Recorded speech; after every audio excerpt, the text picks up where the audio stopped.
nation's forests, the timber flows never-ending stream. By tractor, by log truck, and by water.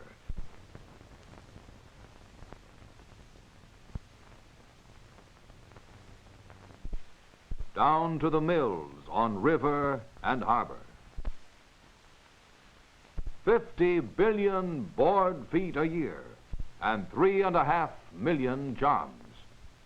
To create the nation's newspapers and books, its furniture and fuel, and to build the nation's homes, and to produce its lead pencils and baseball bats, its charcoal and wood alcohol, its telegraph poles, turpentine and explosives, its celluloids, barrel staves, phonograph records and wallpaper, and 1,000 other products indispensable to our daily lives.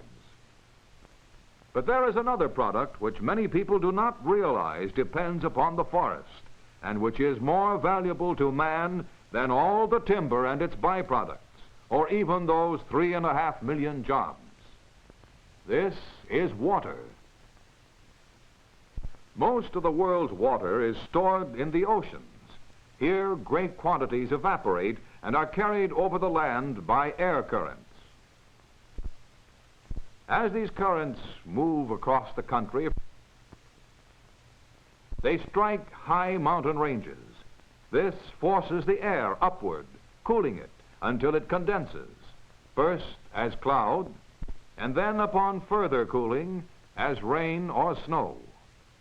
Thus, the mountains rob the air of its moisture, and there is little left to fall in the flat, dry country beyond. Here the air is very dry, so dry, in fact, that when the few storm clouds come, the rain may evaporate even as it falls, as we see here, and not one drop may ever reach the parched and thirsty ground. So life in this area must depend on water coming down from the mountain forest above. However, nature first must prepare the mountains to store the water and regulate its flow. The trees and forest plants play their part, for they protect the soil from freezing, and they shade the snow against melting. Thus, the water from the slowly melting snow may sink into the ground and there be stored. Each tree and forest plant fills the soil with a mat of roots, which ties the soil together. When the trees die, they leave the soil filled with a maze of absorbent, rotting roots and passageways, which quickly carry the water downward. Here it may spread for many miles underground, filling the soil to a level called the water table, a great underground ocean of fresh water, a huge natural reservoir supplying moisture and life to the land above it. Some of it breaks out again in springs that join to form the rivers, the arteries of life born of the forest. Those arteries carry life to the farms on 21 million acres of irrigated land in the West. Many million acres more could multiply their crops if they had enough water. Much of the country's electric power and light comes from the flowing waters of the forest. Many factories could not run an hour without a steady supply of clean, cold water. Thus, although many city dwellers do not know it, their lives depend directly on this great natural supply of water moving down from the forest. Fresh water and timber, two of the forest's gifts to mankind.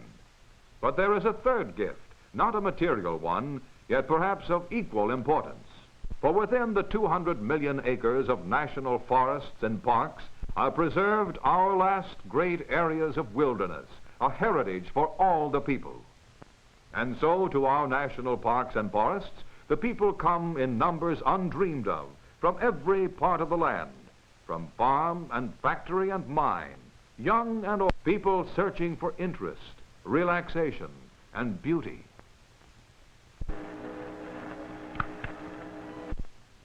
beauty of flower, beauty of leaf and tree, beauty of color, and space,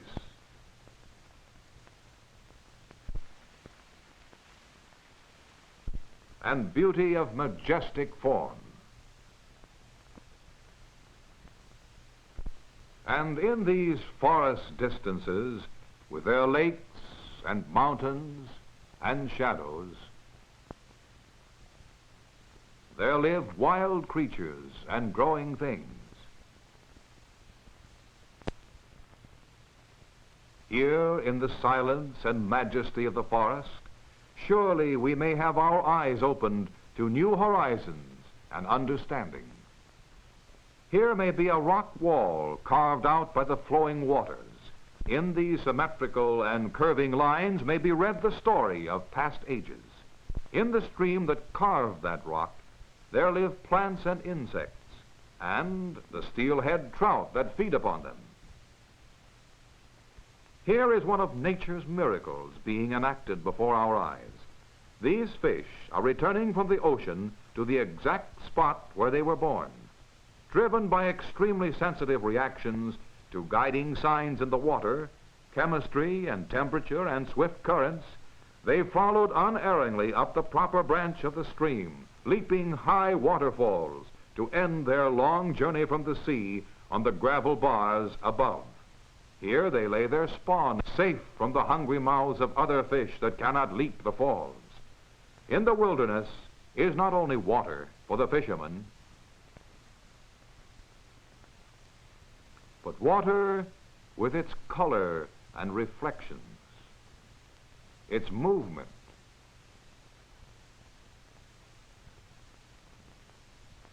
its stillness, and the many living creatures that come to it. Following the headwater trail, we meet wild creatures in their homes, and from them learn a new lesson. The long-lipped goose is adapted to feeding on water plants in ponds made by the beaver.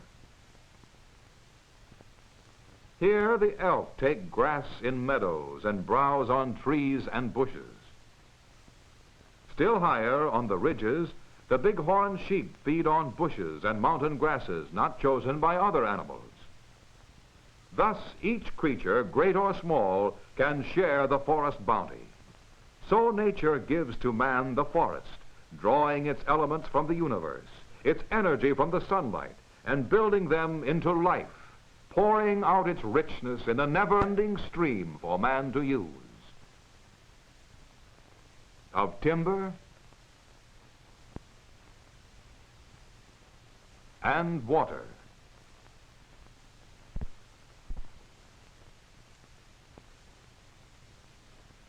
and giving him also a deeper understanding of life. Man may draw life from this stream for all time, or he may destroy the forest, and with it destroy himself. The choice is one of the good management or the bad management of his indispensable servant, the living forest.